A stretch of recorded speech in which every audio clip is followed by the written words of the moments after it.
Donc le projet Capé là, on l'avait déjà présenté l'an dernier, hein. C'est étudier, enfin, identifier les paramètres qui peuvent, les paramètres notamment les compositions les variations de composition saisonnière des laits de chèvre, qui peuvent avoir un impact sur l'aptitude à l'égouttage des cahiers lactiques des gels acides de chèvre. Et puis, comme on l'avait fait pour Omega, c'est développer des outils pour mieux contrôler, mieux maîtriser ces égoutages-là en fonction des variations saisonnières de composition. Voilà. Alors, ok, c'est bon. Donc, au niveau des acteurs, au niveau de ce projet-là, donc il y a un groupe de travail, hein, qui a travaillé au montage technique, à la définition des besoins du projet, mais également qui participe financièrement au projet. Donc, les entreprises parties prenantes sont précisées là. Et puis effectivement, donc on a en termes de soutien financier l'ANICAP, donc l'ANICAP nationale, hein, et puis également la région Nouvelle-Aquitaine, qui doit nous valider ou non le financement de ce projet. L'état des lieux, le constat, effectivement, à date, donc on a peu ou pas de travaux qui permettent d'identifier l'effet des variations saisonnières de la composition des laits de chèvre sur l'égouttage, et puis notamment ces variations de composition en interaction avec les paramètres de fabrication. Sur le terrain, ben, en fait, on n'a pas forcément d'outils pour anticiper de potentiels problèmes ou accidents, entre guillemets, parce que bon, on peut pas non plus dramatiser, mais voilà, pour bien conduire l'égouttage. Et donc, on a des problèmes d'égouttage, ben, en fait, souvent, ils sont détectés trop tardivement, donc quand les laits sont déjà, ou les coagulums sont déjà en égouttage. Et puis c'est toujours des actions a posteriori. Voilà.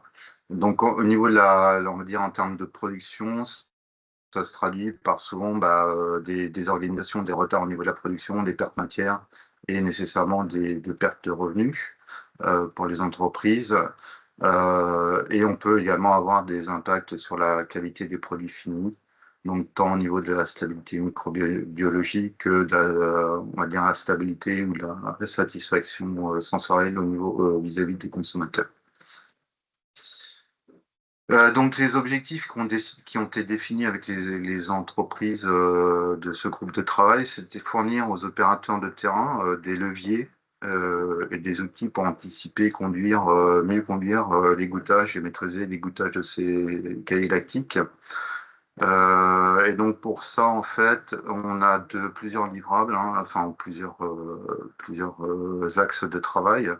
Donc c'est comprendre et apprendre l'effet de ces variations de composition saisonnière du lait de chèvre, des compositions de lait de chèvre sur l'égouttage en interaction avec les paramètres de fabrication mis en œuvre. Et puis donc, on va dire ça, c'est une phase d'acquisition de données, de résultats qui feront appel à des essais, hein. Et puis pour au final développer et mettre à disposition des opérateurs des outils opérationnels qui permettent de prédire et de maîtriser le comportement à l'égouttage des laits de chèvre en fonction de la composition saisonnière et des paramètres de fabrication mis en œuvre. Hop. Alors, est-ce que je suis bien? Ouais, c'est ça. Donc, au niveau du phasage du projet, on a deux lots de travaux. Donc, une première étude, en fait, un premier lot de travail qui sera d'étudier les facteurs d'influence. Donc, comme je vous l'ai dit, pardon, tout à l'heure, c'est appréhender l'impact des variations saisonnières sur la capacité d'égouttage des laits de chèvre. Ça en interaction avec des paramètres, des facteurs technologiques que l'on modulera en fonction des saisons, des compositions de lait, etc., etc. Donc ça va permettre de générer des données, notamment avoir des courbes d'égouttage en fonction de ces facteurs étudiés. Tout ça pour au final développer donc des outils opérationnels qui seront tant des outils physiques, donc ça peut être des outils utilisables sur le terrain pour évaluer la capacité d'égouttage d'un gel rapidement, et aussi des outils qu'on a appelés numériques. Ça sera des interfaces qui nous permettront euh, de prédire ou d'ajuster les paramètres technologiques en fonction des compositions des mises en œuvre. Le planning prévisionnel, donc là, on est parti sur une période d'exécution physique de 4 ans maintenant, donc de janvier 2025 à décembre 2028. Donc avec le WP1 qui a normalement qui va se réaliser sur 2 années ou 2 campagnes laitières successives. Et les résultats du WP1 seront utilisés dans le WP2 pour développer les outils. Donc il faut quand même démarrer le WP1 pour avoir suffisamment de données pour travailler sur le WP2. Et bien évidemment, au cours de ces 4 années, on aura des points réguliers avec le groupe de travail, le groupe de pilotage, par rapport donc à des résultats intermédiaires, des orientations si besoin en termes de paramètres ou de facteurs à étudier. Voilà, avec en objectif livrable, donc à la fin des travaux, donc fin 2028, début 2029.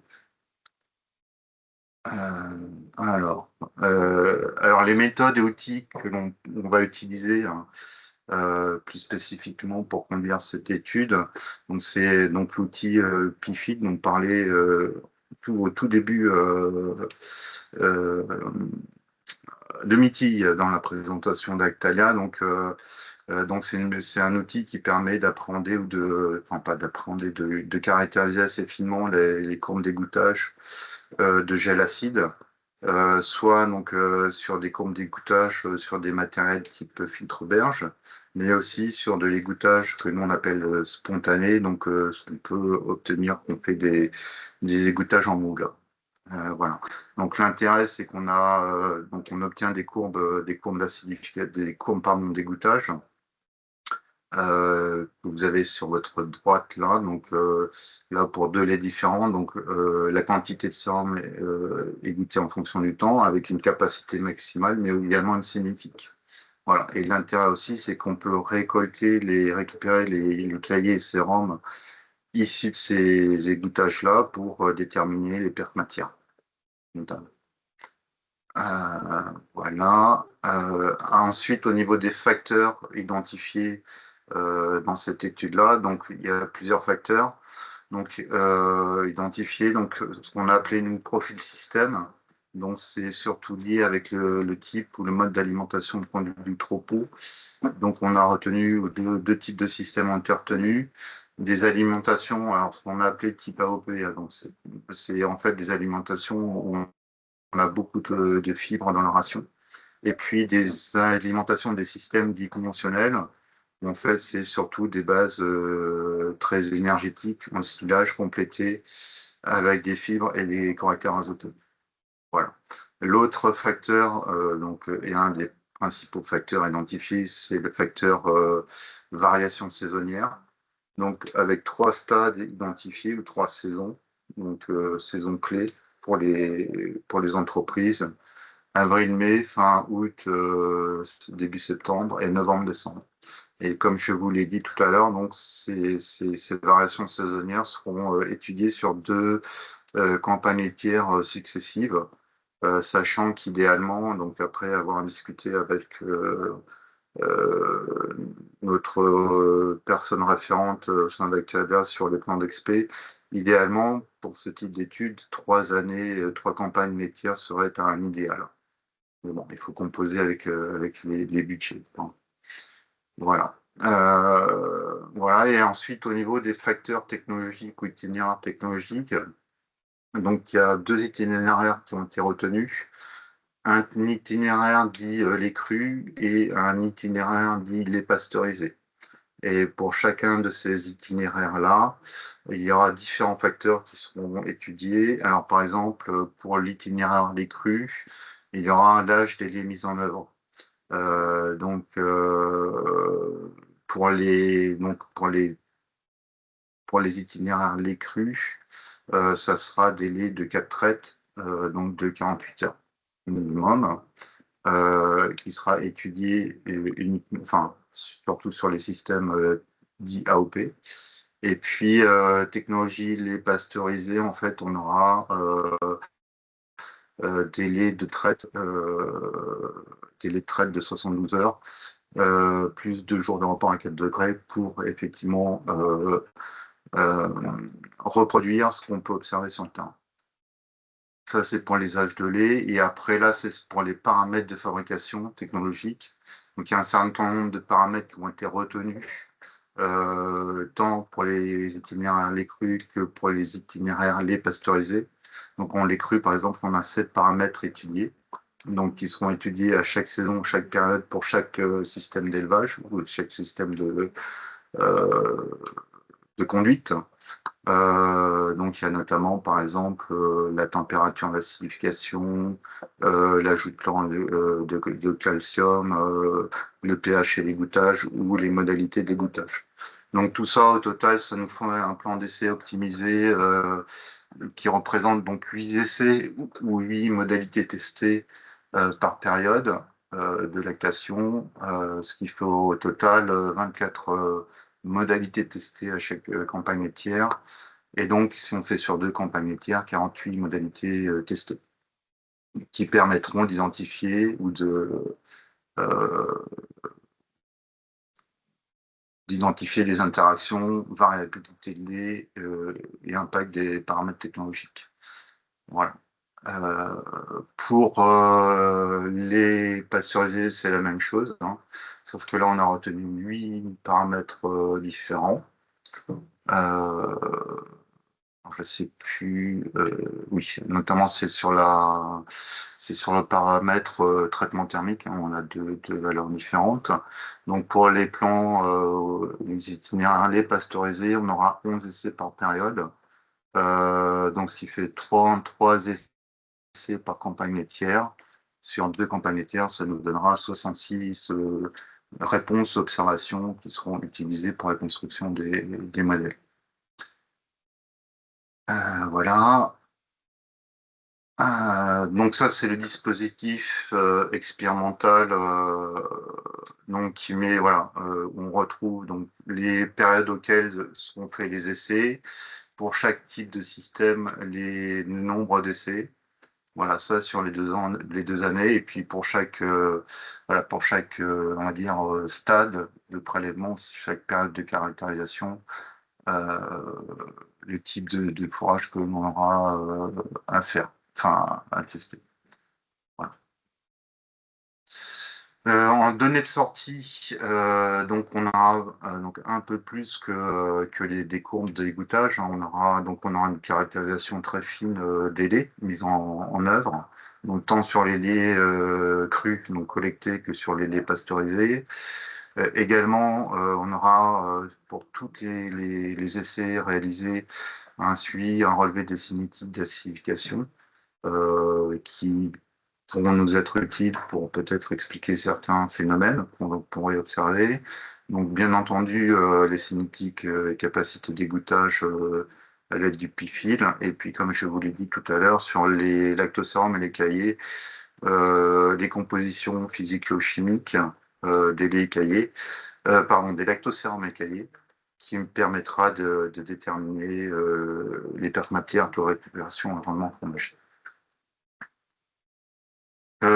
Alors, en termes d'outils de terrain en sortie, ce que l'on pourra avoir, c'est des appareils simples. Là, j'ai pris une image comme ça sur Internet parce que je ne savais pas quoi mettre en termes d'illustration. En fait, ça peut être des appareils de mesure utilisables sur le terrain pour évaluer rapidement ma capacité d'égouttage et peut-être anticiper mes paramètres de pressage ou mes retournements quand j'ai des égoutages en moule.